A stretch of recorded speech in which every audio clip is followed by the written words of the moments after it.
Ok, ahora vamos a ver un poquito sobre glándula pituitaria, panhipopituitarismo, hipopituitarismo y tumores hipofisiarios.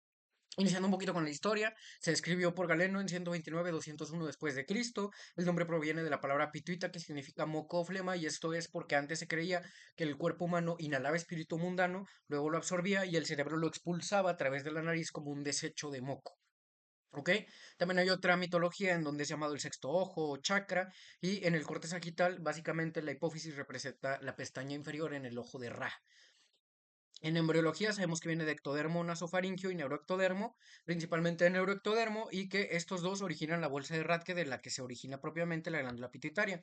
La anatomía se encuentra en la línea media sobre la silla turca, superior al cuerpo del seno esfenoidal e inferior al quiasma óptico. Muy importante esto porque más adelante vamos a ver algunas alteraciones que se dan con el crecimiento, por ejemplo, el tema este de la mianopsia heterónima bitemporal o visión en túnel, ¿no?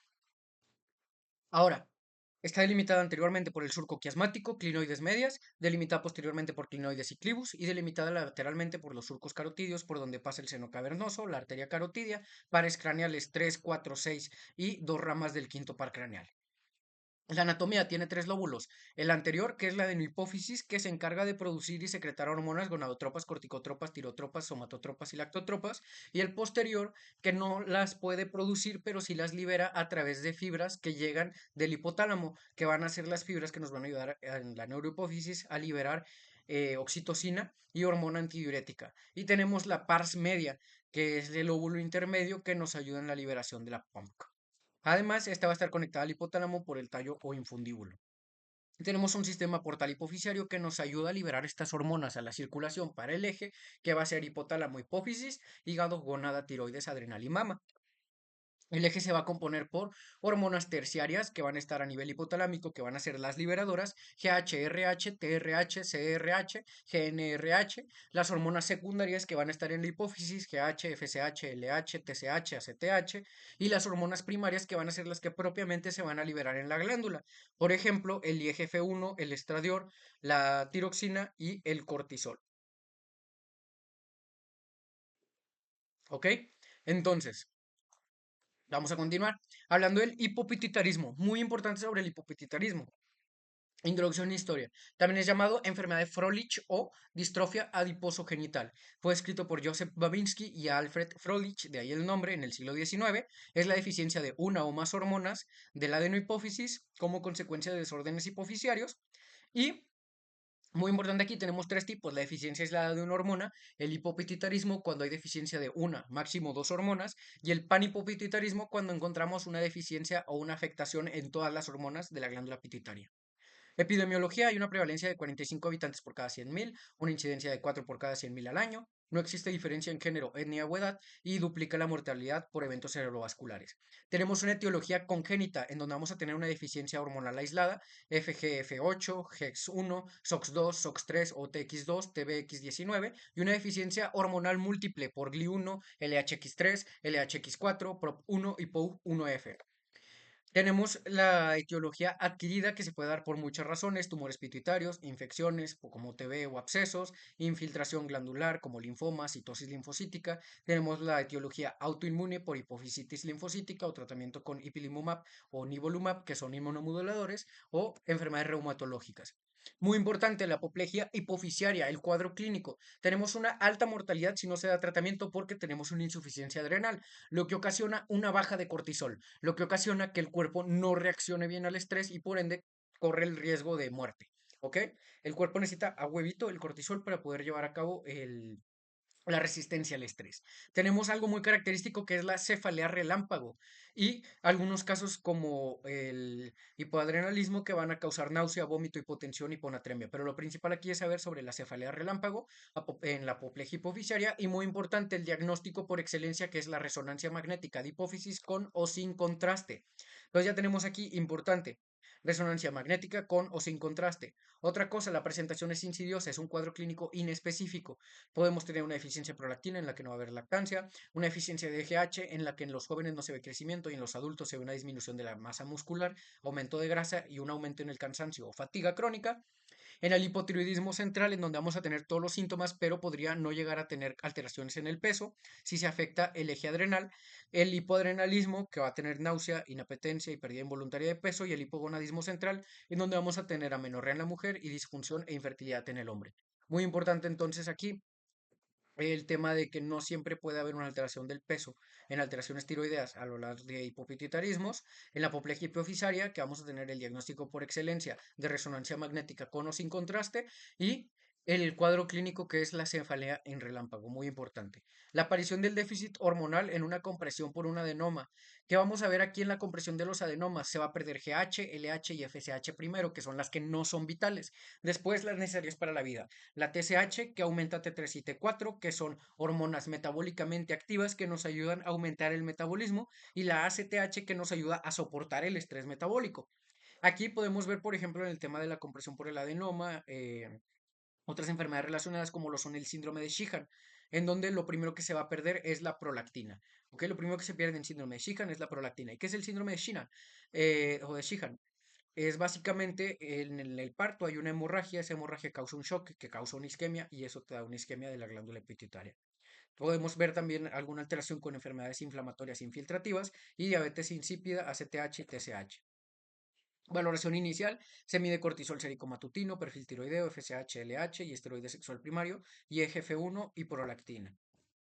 Considerar interacciones hormonales, la insuficiencia adrenal y hipopituitarismo enmascaran diabetes insípida. Ojo ahí, insuficiencia adrenal e hipotiroidismo enmascaran diabetes insípida. Hipotiroidismo severo también enmascara insuficiencia adrenal y deficiencia de GH también enmascara hipotiroidismo central. Pero ojo, solo vamos a hacer pruebas de estimulación en caso de ser necesario.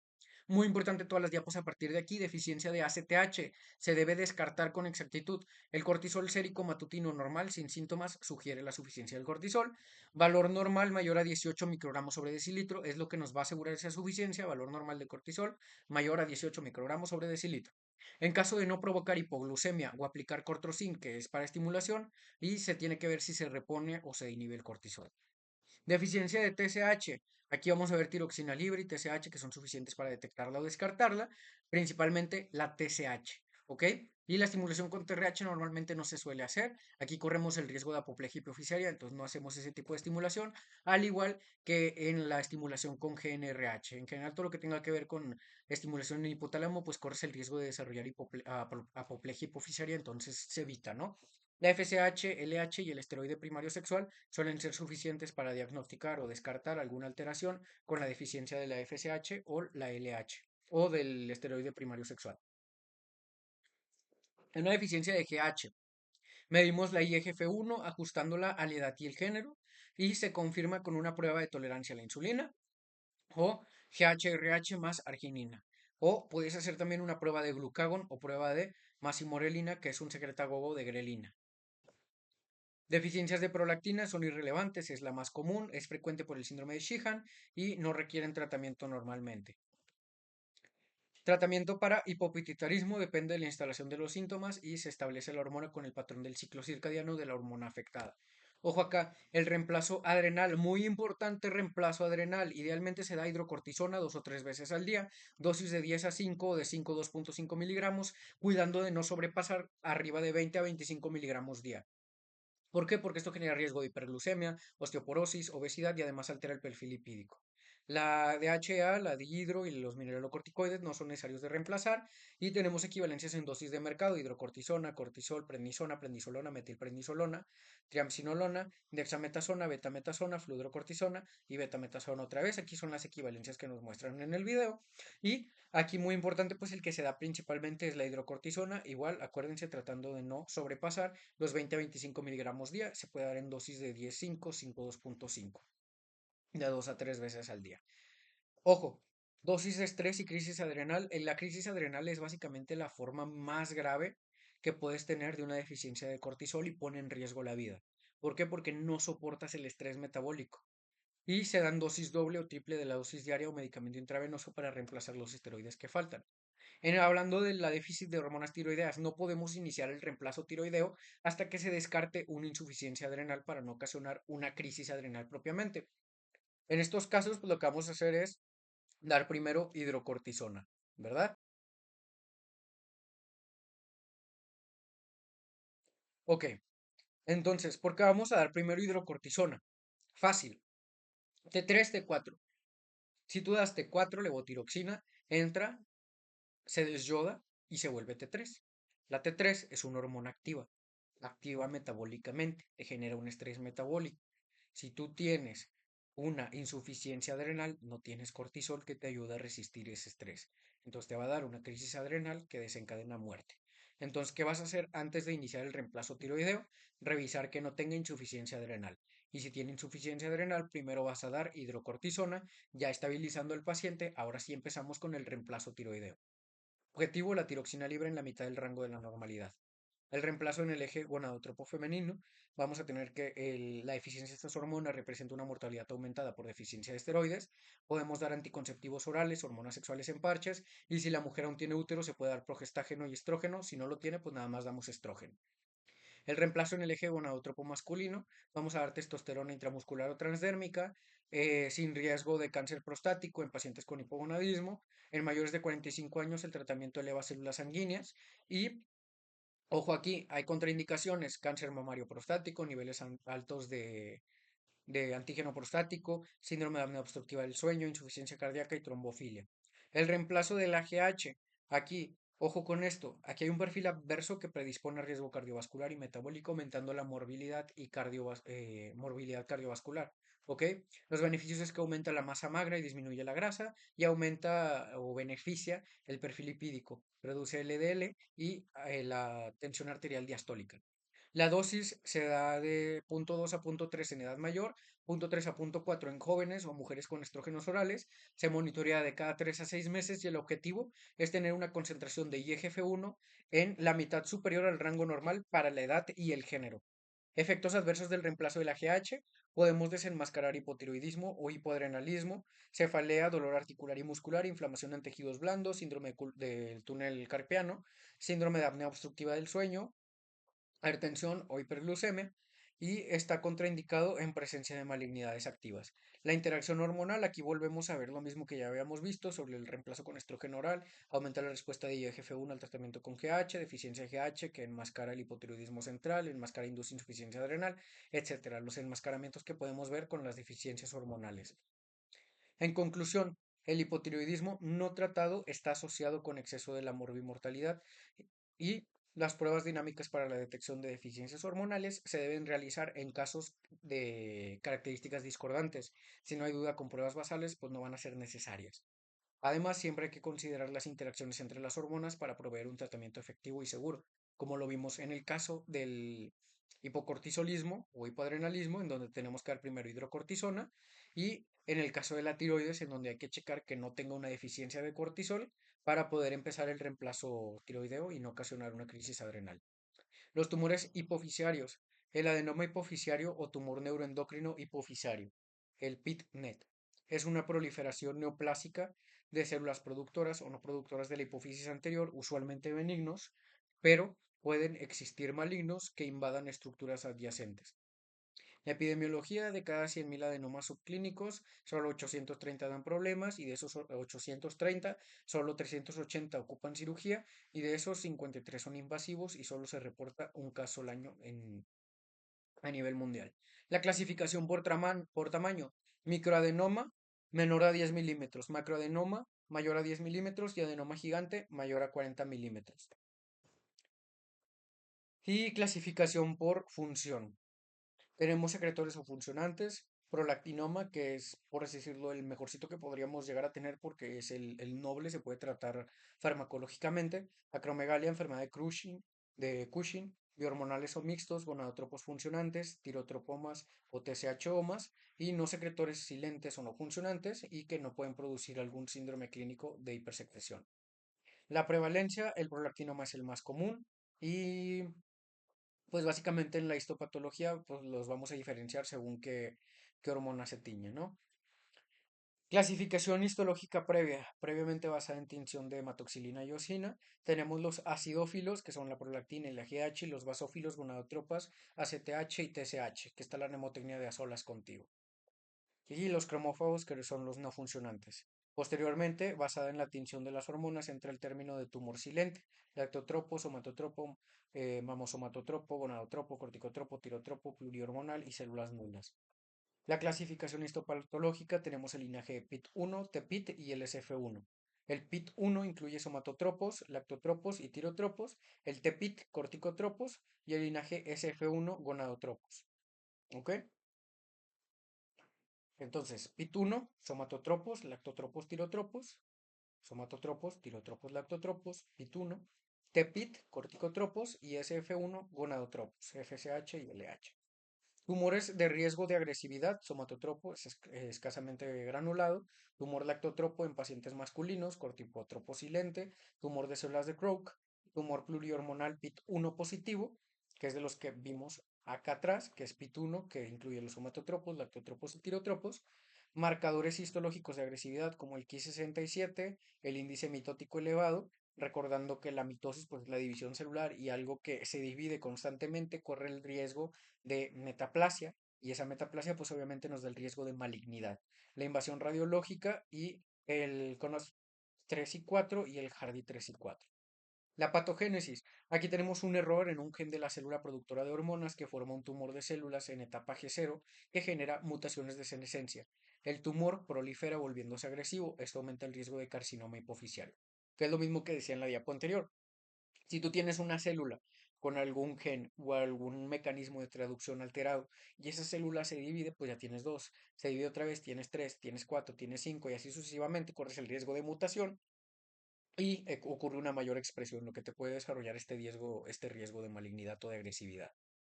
Síntomas por extensión. Si el tumor crece hacia arriba, vamos a ver síntomas visuales, que era lo que mencionábamos casi al inicio de la diapo con lo de la anatomía, hemianopsia heterónima bitemporal. Si crece lateralmente, compresión de estructuras del seno cavernoso, afectando el lóbulo temporal y puede llegar a causar convulsiones, recordando que pasaban los pares 2, 3, 6 y dos ramas del quinto. Si crece hacia abajo, pues vamos a tener una fístula de líquido cefalorraquídeo y congestión nasal. Y si tiene crecimiento posterior, pues puede aplastar el tallo encefálico y dar alteraciones motoras y convulsiones. Diagnóstico diferencial. Recordando un poquito hacia atrás, hay que recordar que el principal método, así que vamos a usar para diagnóstico de este tipo de alteraciones en hipófisis o glándula pituitaria, pues van a ser la resonancia magnética con o sin contraste de hipófisis, ¿verdad? En el diagnóstico diferencial tumoral vamos a tener adenoma hipoficiario, craniofaringioma, el quiste de Rathke, el meningioma, cordoma, germinoma, linfoma, metástasis a hipófisis. El no tumoral vamos a tener hipofisitis, hiperplasia hipoficiaria, silla turca estrecha o absceso hipoficiario. Los adenomas no funcionantes son los segundos más frecuentes, suelen ser macroadenomas al diagnóstico, excepto incidentalomas hipoficiarios, y la agresividad varía según la clasificación histológica. Recordando que ahorita habíamos visto los de PIT1 positivos que eran un poquito más agresivos. El craniofaringioma es un tumor hipoficiario más común de la infancia, pero viene de los remanentes de la bolsa de Rathke, suelen ser parcialmente quísticos, invasores y contener calcificaciones, y además del hipopituitarismo y síntomas compresivos pueden presentar diabetes insípida. El tratamiento de primera línea es quirúrgico. Hay que tener una resección transesfenoidal o transcraneal en tumores gigantes. Segunda línea es radioterapia o radiocirugía. Y la tercera línea, temozolomide, que es en el caso de los tumores. Entonces, primera línea siempre va a ser quirúrgica, excepto en el prolactinoma, que ese se puede tratar con medicamento, ¿verdad? En la segunda línea, radioterapia o radiocirugía. Y la tercera línea, temozolomide. Y el tratamiento no efectivo en adenomas hipoficiarios no funcionantes. El prolactinoma, ahí vamos ahora sí a entrar con este. El prolactinoma es el más común de los tumores hipoficiarios. Solo produce prolactina, es un microadenoma que predomina en mujeres, no es causa común de hiperprolactinemia y el corte varía entre 20 y 30 nanogramos mililitro y es frecuentemente de 25 nanogramos mililitro prox. Las causas de la hiperprolactinemia, la causa número uno es medicamentos, los antagonistas dopaminérgicos, metoclopramida, antidepresivos, antipsicóticos, estrógenos. La segunda causa es el embarazo, que es la primera fisiológica, recordando, primera causa de hiperprolactinemia es medicamentos. Segunda causa, que es la fisiológica o primera causa fisiológica, es el embarazo. La tercera causa, hipotiroidismo primario. Luego la cuarta, macroprolactinemia. La quinta, neurogénica, perdón. Y la sexta, el prolactinoma. Cuadro clínico de hiperprolactinemia, vamos a tener el síndrome de amenorrea galactorrea en mujeres, en hombres, impotencia sexual e infertilidad, síntomas de hipogonadismo y síntomas compresivos o invasivos en caso de macroadenoma o prolactinoma. Vamos a ver galactorrea, aumento de riesgo de osteoporosis o osteoporosis, sequedad vaginal, cefaleas, hirsutismo e infertilidad por anovulación, en el caso de las mujeres. En el caso de los hombres, pues impotencia sexual e infertilidad. ¿Qué hacer en el caso de hiperprolactinemia? Lo primero es confirmarla. Debemos descartar causas fisiológicas e ingesta de medicamentos, como ya lo vimos en las diapos anteriores, agonistas dopaminérgicos como la metoclopramida, antidepresivos y antipsicóticos.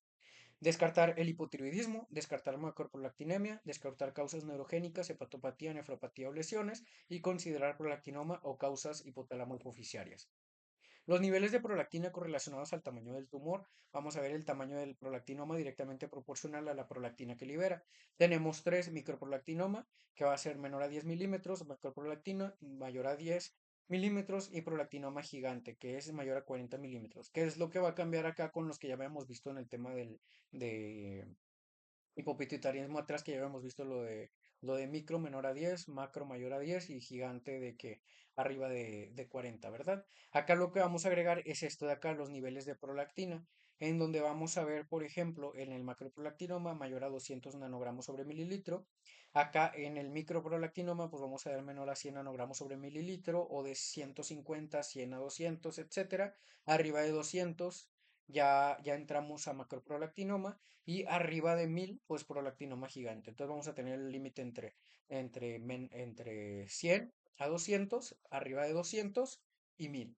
Entonces micro, 100 a 200, macroprolactinoma, vamos a tener de 200 arriba y prolactinoma gigante arriba de 1000.